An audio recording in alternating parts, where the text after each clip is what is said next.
तन्वी मुझे याद तो नहीं कर रही?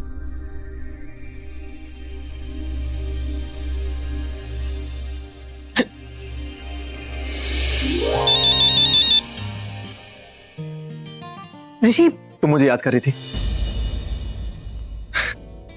तभी मुझे हिचकी आ रही थी। अगर देखो मुझे याद है तो मुझे फोन कर लिया करो। तुमने पहले ही मेरा दिल चुरा लिया, अब क्या हिचकियां देकर मेरी जान लोगी? नहीं वो मैं ओह गॉड, तुम फोन पर कितना, तुम्हारी आवाज कितनी अच्छी लगती है। तुम्हें मैं दिन भर फोन पे सुन सकता हूँ। पता है, अगर तुम्हारा कोई नाम रखता ना तो मिस नाइस वॉइस रखता। और हाँ प्लीज, अगर मेरी याद है तो मुझे फोन मत करना। मतलब मैं घर पर जहां भी रहूं आ जाना, इस बहाने तुम्हें देख तो लूंगा मैं। देखो ऋषि, मैं तुम्हें याद नहीं कर रही थी, मैंने बस सोचा कि मैं तुमसे बात कर लूं। ओए होए, क्या बात है आज तुम्हारे मुंह से पहली बार। कहो क्या बात है। मैंने पवन सलोनी को एक दूसरे के बहुत करीब देखा। मतलब मुझे लगा कि सच में उन दोनों के बीच में कुछ गड़बड़ है। देखा तुम भी मुझसे वही कह रही हो जो मैं तुमसे पहले कह चुका। बोलो हाँ, नहीं पहले बोलो हाँ। Hello miss Tanvi, miss nice voice. अच्छा आई एम सॉरी, अब मैं कुछ नहीं, तुम बोलो, तुम क्या कह रही थी, कहो। आई एम सॉरी, बताओ। देखो मैंने सिर्फ उनको देखा है, मतलब मुझे ऐसा लगा कि उन दोनों के बीच, मतलब मैं श्योर नहीं हूं, पर बस तन्वी, मैं समझ गया। तुम भी वही कह रही हो जो मैं कह रहा हूँ, तुम भी वही कह रही थी जो मैं कह रहा था। तुम भी सही थी, मैं भी सही हूँ। तन्वी प्लीज, तन्वी तुम बहुत दूर धुली हो, बहुत ही सीधी इंसान हो। तुम्हारे जैसे हर कोई इंसान नहीं होता है तन्वी। हर इंसान के दो चेहरे होते हैं, हो सकता है दूसरा चेहरा वो सही ना हो, बुरा हो। तन्वी प्लीज, उस पवन को ना, कमीने पवन को क्लीन चिट मत देना, वो उसके लायक नहीं है। तन्वी देखो प्लीज, अगर हमारी आंखें बार बार हमें धोखा दे रही है, इसका मतलब यह है कि हम अपने आप को धोखा दे रहे हैं। तुम बात समझ रही हो? मुझे उनके बारे में कुछ पता चला नहीं, मैं तुमसे कुछ नहीं कहूँ जब तक मुझे कुछ सबूत नहीं मिल जाता। मैं तुमसे कुछ नहीं कहने वाला, इसीलिए मैं यहाँ पर आया हूँ। मतलब कहाँ गए हो तुम तो घर वापस आ गए थे ना? तुम वापस कहाँ चले गए? तन्वी मेरी चिंता मत करो, मेरे साथ छोटा है। पर देखो तन्वी, जैसे मुझे सबूत मिल जाएगा मैं सीधे घर वापस आ जाऊंगा, ओके? और हाँ चलो, अब मुझे बेस्ट ऑफ लक हो। All the best. Thank God, मुझे पता लग गया कि तुम भी वही चाहते हो जो मैं चाहता हूँ। आई प्रॉमिस यू तन्वी, जैसे मुझे सबूत मिल जाएगा मैं तुम्हें इस हॉरिबल रिश्ते से ना, मैं तुम्हें अलग कर दूंगा और मैं इस पवन को तुम्हारी जिंदगी से बाहर निकाल के फेंक दूंगा। Thanks Tanvi, thanks. मुझे अब लग रहा है कि तुम्हें मुझसे क्या, मुझे तुम जानती हो मैं क्या कह रहा हूँ। देखो तुम जैसा सोच रहे हो वैसा बिल्कुल नहीं है। अच्छा तो तुम्हें क्या पता, तुम्हें कैसे पता कि मैं क्या समझ रहा हूँ? एनीवेज ये सब बातें छोड़ो, देखो मुझे बहुत सारा काम करना है, टाइम बहुत कम है। मुझे काम तुम्हारे लिए, मेरे लिए, हम दोनों के लिए करना है, ओके? अब तुम रखो, मुझे काम करने दो, मैं बहुत जल्दी घर आता हूँ सबूत लेकर, ओके? Bye bye.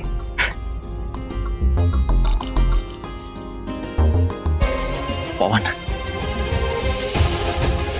अब तो तेरी बैंड बजने वाली है, और अब बैंड मैं और तन्वी दोनों मिलके बजाएंगे। मेरा दिल इतना जोर से क्यों धड़क रहा है? क्या हो क्या है तुझे तनु? हाँ ऋषि, नहीं, मुझे ऐसे नहीं सोचना चाहिए। ये ठीक नहीं है। मैं मानती हूँ कि ऋषि मेरा प्यार था, मेरा इंतजार था, मेरी किस्मत था, लेकिन अब उसके माँ बाबूजी ने उसका रिश्ता मेरी बहन से जोड़ दिया है। मेरे बाबूजी चाहते थे, उनकी आखिरी इच्छा थी कि मैं भी अपनी जिंदगी में आगे बढ़ जाऊं, इसलिए चाची ने मेरा रिश्ता भी जोड़ दिया। माँ हमेशा कहती थी कि जोड़ियां भगवान बनाते हैं। शायद मेरी जोड़ी पवन के साथ ही बनी है। शायद मेरी किस्मत पवन के साथ ही लिखी है। अगर ऐसा ही है तो मैं अपनी किस्मत से मुंह नहीं मोड़ सकती। मुझे तो अपनी किस्मत पर इतना विश्वास है, तो मैं ये विश्वास कैसे तोड़ सकती हूँ? अगर मेरी किस्मत में पवन ही लिखा है तो मैं पवन से ही शादी करूंगी।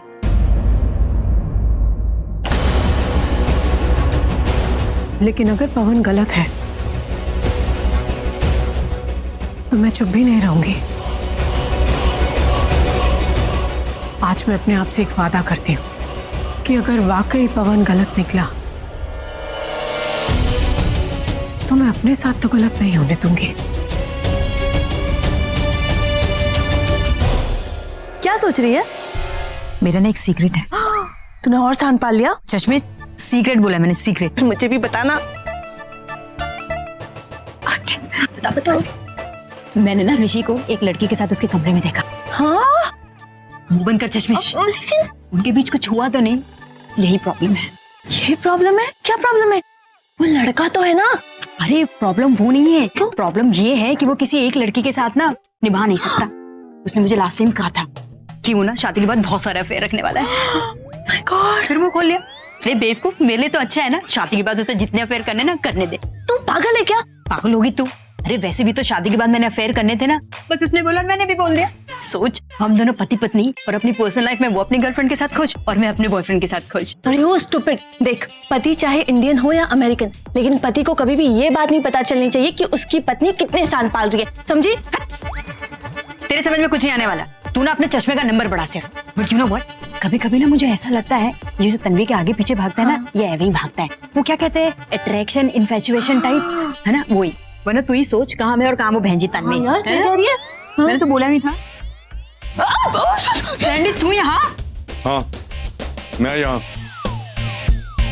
लेकिन खिड़की से क्यों? क्योंकि खिड़की से आना मुझे अच्छा लगता है। वो क्या है ना कि एंट्री में थोड़ा किक मिल जाती है। वैसे एक बात बता, बेबी डॉल, फोन क्यों नहीं उठा रही थी मेरा? अरे कितनी बार कॉल कर रहा था तुम्हें मैं। तुम जानती हो ना, जब तुम मेरा फोन नहीं उठाती हो तो मेरा दिमाग गर्म हो जाता है। यार कितनी गर्मी है तुम्हारे घर पे यार।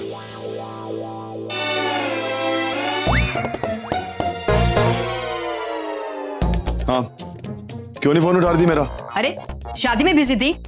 मतलब शादी और फंक्शन होने वाले ना घर पे, इतने सारे काम है, और मेरे बगैर कहाँ कोई फंक्शन, है ना? हाँ, ये औरतें भी ना बिना तड़का मारे गपशप कर ही नहीं सकती। अरे करीब है ना माता जी। जिंदा रहे, जिंदा रहे, जिंदा रहे, जिंदा रहे। माता जी एक मिनट, बहुत हैवी है। अब एक दो शॉट चल जाएंगे ना तो हल्की हो जाएगी। वैसे माता जी नाराज हूं मैं आपसे। क्यों? अच्छा नहीं किया आपने। अरे आपके घर में इतने फंक्शन हो रहे हैं, आपने एक बार भी नहीं बुलाया। अरे आपका होने वाला दामाद हूं, दामाद को तो भूल गए आप। अच्छा माता जी, मैं समझ गया। आप ये सोच रही हैं कि लोग क्या सोचेंगे। अरे लोगों को मारिए गोली, है ना? अरे आप क्यों डर रही हैं? मैं लोगों की बात कर रहा था। वैसे ठीक ही कहते हैं, दामाद हुआ तो नहीं, होने वाला हूं। वैसे माता जी एक काम करते हैं, आपके डर को गोली मार देते हैं। कैसे? अपने माँ बाबू जी को बुलाकर, वो आ गए अमृतसर से, तो उन्हें बुला लूं? हाँ हाँ, बुला लो, बिल्कुल बुला लो। नहीं, कहाँ बुला लेंगे? बुला लेंगे मतलब कि घर में शादी है ना बेटा। वो क्या है कि एक बार शादी हो जाए या अमेरिका चली जाए तो बुला लेंगे। ओ ऋषि की शादी है ना? हाँ, ऋषि। तो एक काम करते हैं, शादी के बाद माँ बाबू जी से बात कर लेते हैं। हाँ। वैसे भी एक महीना वो यहाँ पे हैं। वैसे ऋषि की शादी है कब? तेरी शादी ऋषि के साथ कब है? 12 दिन के बाद। 12 दिन के बाद। ठीक है। ऋषि के साथ इसकी शादी? एक मिनट।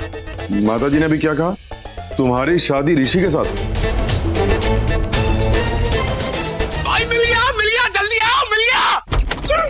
क्या मिला? छोड़, कहाँ है तू?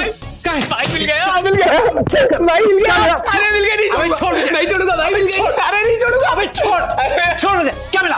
अरे ये देखो, ये क्या है?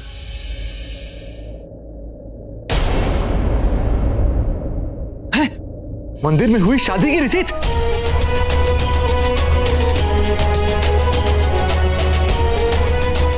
जब हमारी प्रेम कहानी इतिहास के पन्नों में लिखी जाएगी, तेरा नाम स्वर्ण अक्षरों में लिखा जाएगा। थैंक यू भाई। तू छोटा नहीं, तू बड़ा है। तूने सही कहा था, सलोनी कमरा में चेक करना चाहिए था। थैंक यू भाई, थैंक यू। छोटे, शक्तिधाम मंदिर अमृतसर, पवन मल्होत्रा की शादी सलोनी शाह से पंडित तोताराम के हाथों, एडवांस 5000 रुपए, नॉट बैड।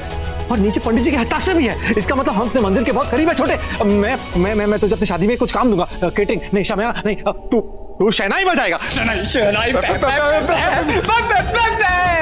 भाई, इस शादी की रिसेप्शन में आपके दोनों दुश्मन आउट हो जाएंगे। दोनों? एक पवन चमन और दूसरा वो जलेबी जैसी तनु। हाँ, बेबी डॉल तुझसे पूछ रहा हूँ। अरे सैंडी, माँ ये पूछ रही है कि तेरी तनु और ऋषि की शादी कब होगी। तुझे सुनाई नहीं देता क्या? तू मेरी सती सावित्री बहन के ऊपर शक कर रहा है, जो दिन रात तेरे सपने देखती रहती है, गुरुद्वारों में लंगर बंटवाती है, गरीबों को खाना खिलाती है, यहाँ तक कि वो खुद खाना नहीं खाती है, कई बार व्रत रखती है तेरे लिए, और तू है कि मेरी पार्वती जैसी बहन पे शक कर रहा है। Sorry sorry sorry sorry baby doll, गलती हो गई।